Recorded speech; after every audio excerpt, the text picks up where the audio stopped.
গতকাল Satgachhia Hindu mission boys welfare হোমে ছাত্রের রহস্যজনক মৃত্যুর পর মৃত্যুর সঠিক কারণ জানতে শুক্রবার মৃতদেহ পাঠানো হলো কালনা মহকুমা হসপিটাল থেকে বর্ধমান মেডিকেল কলেজ হসপিটালে। ছেলের মৃত্যু স্বাভাবিক নয়, সিসিটিভি ফুটেজে যা ছবি দেখা গেছে সেই ছবি আমার ছেলের নয়। শুক্রবার এমনই চাঞ্চল্যকর দাবি করলেন মৃতের বাবা। ঘটনার পর থেকেই এদিন শুক্রবার সকাল থেকেই ওই হোমে শুনশান চেহারা। যদিও হোম কর্তৃপক্ষের দাবি খেলার করার দোতলার ক্যান্টিন লিভার থেকে পড়েই মৃত্যু হয়েছে ওই ছাত্রের। জানা গিয়েছে মৃত ছাত্রের নাম তন্ময় দাস, ওই হোমের পঞ্চম শ্রেণীর ছাত্র ছিল। কালনা শহরের লালবাগান এলাকায় তার বাড়ি। 2022 সাল থেকে ওই হোমে পড়াশোনা করত ওই ছাত্র। তবে কড়া নিরাপত্তার মধ্যে হোমের মধ্যে ছাত্রের কিভাবে মৃত্যু ঘটল, শুরু হয়েছে চাঞ্চল্য। আজ শুক্রবার ওই হোমে তদন্তে যান কালনা থানার আইসি এসডিপিও। পরিদর্শনে যান বিধায়ক দেবপ্রসাদ বাগো। পরবর্তী সময়ে এদিন দুপুর 2টো নাগাদ সেখানে যান মাস এডুকেশনের ডিরেক্টর উপালি রায় সহ 2 সদস্যের প্রতিনিধি দল। তারাও পুরো বিষয়টি তদন্ত করে যান শুক্রবার। যদিও ওই ছাত্রের দাবি অস্বীকার করেছে হোম কর্তৃপক্ষ। রীতা ভট্টাচার্যের রিপোর্ট, সুন্দর বাংলা নিউজ। কাল হিন্দু মিশন আবাসন থেকে একটি বাচ্চা এখানে এসে শোনা যাচ্ছে যে সে খেলতে গিয়ে বারান্দাতে খেলতে গিয়ে একটি বাঙ্কের থেকে পড়ে মারা যায়। কি বললেন এই ব্যাপারে? এই মানে এরকম মর্মান্তিক দুর্ঘটনা নিয়ে কি বলতে চাইছেন? ঘটনা ঘটার পরে আমাদের খবর পাই, এই মিশন থেকে ফোন করা হয় এবং সেখানে আসা হয়। আমরা আসি, সে সঙ্গে পুলিশ প্রশাসন এসেছিল। যেটা সিসিটিভি ফুটেজ যেটা আমরা পেয়েছি, সেখানে দেখা যাচ্ছে যে বাচ্চারা খেলছিল।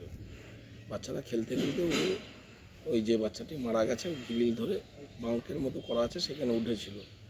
সেখান থেকে ও লাফ মেরে নামতে গিয়ে ওর বুকটা আগে পড়ে। সিসিটিভি ফুটেজটা দেখলে আপনি বুঝতে পারবেন। এতেই আপনার লান্সে লাগে, এটা তদন্ত চলছে। সেখানে আপনার পিএম হবে, পিএম রিপোর্ট এলে তখন বোঝা যাবে এবং আমরা ওই রিপোর্টটা দেখলে বুঝতে পারবো যে কী হয়েছিল। এখানে কি কোনো গাফিলতি আছে আবাসন কর্তৃপক্ষের বা স্টাফেদের? বাচ্চা কাচ্চা এরিয়াটা দেখেন, বিরাট বড় এরিয়া। হ্যাঁ, আর এর মধ্যে থেকে বাচ্চা কাচ্চারা খেলাধুলা করে সবাই। এবার কেউ তো আর বেঁধে রাখতে পারবে না, ঘেরা জায়গা রয়েছে, পুরো এরিয়া ঘেরা রয়েছে, সেখানটা বাচ্চা কাচ্চা খেলতে গেছে। এবার ওইখানে এরকম ধরনের ওপরে তো সাধারণত খেলে না, এবার যেটা খেলাধুলা করে তার জন্য মাঠ রয়েছে। এবার সেইটা বাচ্চা কাচ্চার উপর যে খেলাধুলাটা করছিল সেটা ঠিক করছিল না। আর এখানে এসে জানা গেল যে এখানকার যেসব স্টাফেরা রয়েছেন তারা দাবি করছেন যে এখানে আরও স্টাফ বাড়ানোর, কারণ ছাত্র সংখ্যা থেকে স্টাফের সংখ্যা অনেক কম। কি বলবেন? এর মধ্যে যারা কমিটি বডি মেম্বার রয়েছে বিষয়টা আরও তারা ভালো বলতে পারবেন। আমাদের এই বডি মেম্বার শুনলাম যে 7 কমিটির বডি এইটা, তা সেইখানে তাদের যেটা হচ্ছে তারা বিভিন্ন ডিপার্টমেন্টে তারা জানিয়েছেন এখানে স্টাফ দেওয়া হোক। এখনও আসার পরে যারা আপনার স্টাফ রয়েছে বর্তমানে তাদেরও একই বক্তব্য যে স্টাফ বাড়ালে হয়তো আমরা আরও এইটাকে ভালোভাবে চালাতে পারতাম। এটা তো আপনারই তো পঞ্চায়েতের মধ্যে পড়ছে, আপনিও কি কোনো কিছু এই নিয়ে একটা? পঞ্চায়েতের মধ্যে পড়ছে ঠিকই, কিন্তু এই যে সংস্থাটা এটা একটা আমাদের পঞ্চায়েতের কোনো মেম্বার এর মধ্যে বডি মেম্বার নেই। ঠিক আছে, বডি মেম্বার যারা রয়েছে তারা বলতে পারবে বিষয়টা যে কিভাবে কি করলে কাজটা ভালোভাবে চলবে। হচ্ছে যে যেই বাচ্চাটি পড়ে যেতে সিসিটিভিতে দেখা যাচ্ছে সে মুখটা স্পষ্ট নয়, তা ওর বাবা দাবি যে ওই বাচ্চাটি তার নয়। মানে কি বলবেন এই বিষয়ে? এই বিষয়ে সত্যি কিছু বলার থাকে না, কারণ অন্যান্য বাচ্চারা সেখানে ছিল, তারাই তো সবচেয়ে ভালো স্টেটমেন্ট দিয়েছে যেখানে, ওরাই তো সবথেকে ভালো বেশি। আর ওরা এবং বাচ্চা সবচেয়ে বড় কথা হচ্ছে পুলিশের কাছেও তারা সেই স্টেটমেন্ট দিয়েছে যে আমরা ওখানে খেলা করছিলাম। আচ্ছা, ওইটা ওই ঘটনার পর কিভাবে জানতে পারলেন যে ওই ছেলেরা এসে খবর দিয়েছে, কারণ আমরা সবাই এই অফিসেই বসে কাজ করছিলাম। ওরা ছেলেরা আসছে, ছেলেরা এসে খবর দিয়েছে, আমরাও সঙ্গে সঙ্গে রাশ করেছি। আমরা মাঝপথ থেকে ওকে এ করে নিয়েছি, মানে সুকুমার দা উপরে উঠে গেছিল আগে, দেখি দাদা সুকুমার দাই নিয়ে এসেছে।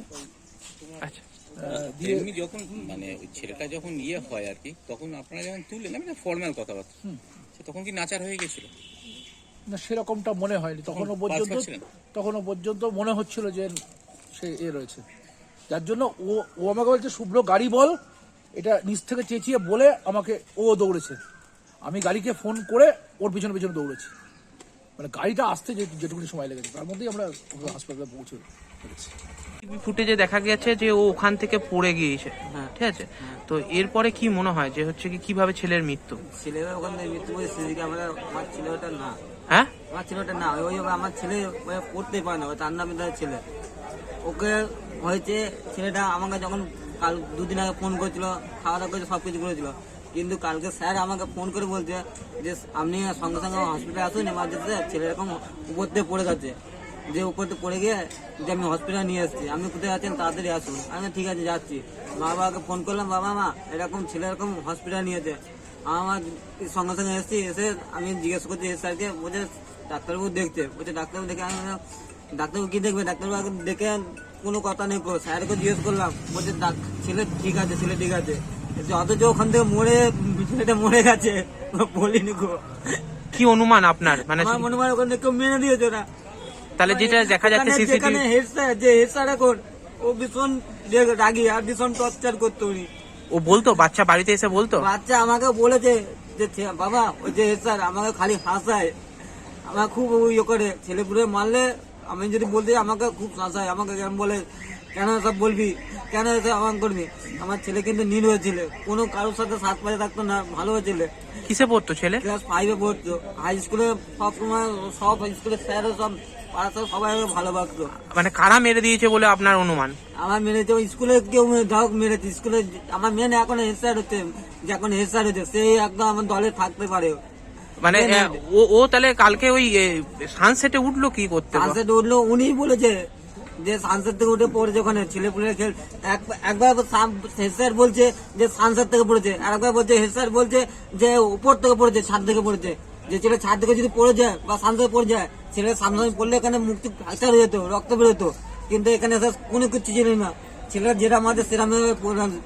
তাহলে যেটা দেখা যাচ্ছে সিসিটিভি ফুটেজে সানসেটে, তাহলে পুরো ধারণা ভুল, পুরো ভুল।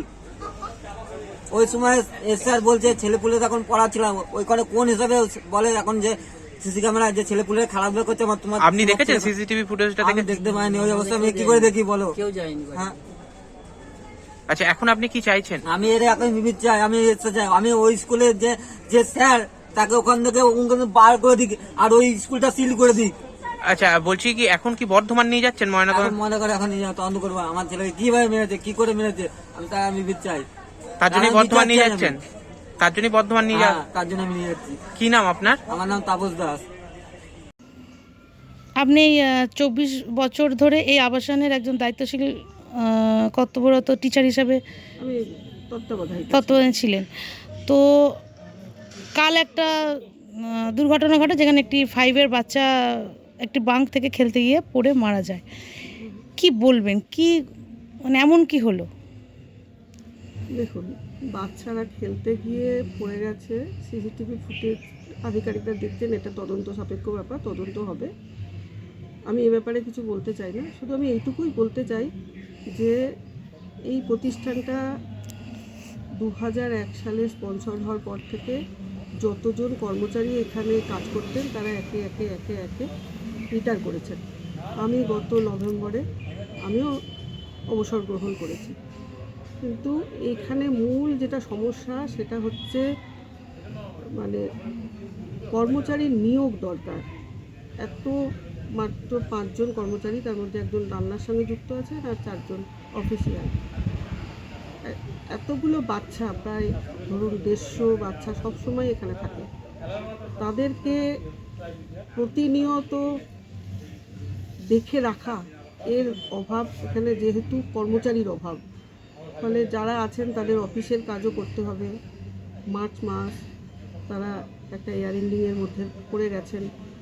ফলে আমার মূল যেটা বলার সেটা হচ্ছে এখানে কর্মচারী নিয়োগ অত্যন্ত আশু একটা সমস্যা, সেই সমস্যাটা সমাধান হওয়া দরকার। কতগুলো বাচ্চা আছে এখানে? আজকে আছে শুনছি যেটা 47 জন। আমি তো এইমাত্র আচ্ছা, 147 জনের দেখভালের জন্য কজন টিচার আছেন? টিচার আছেন 2 জন।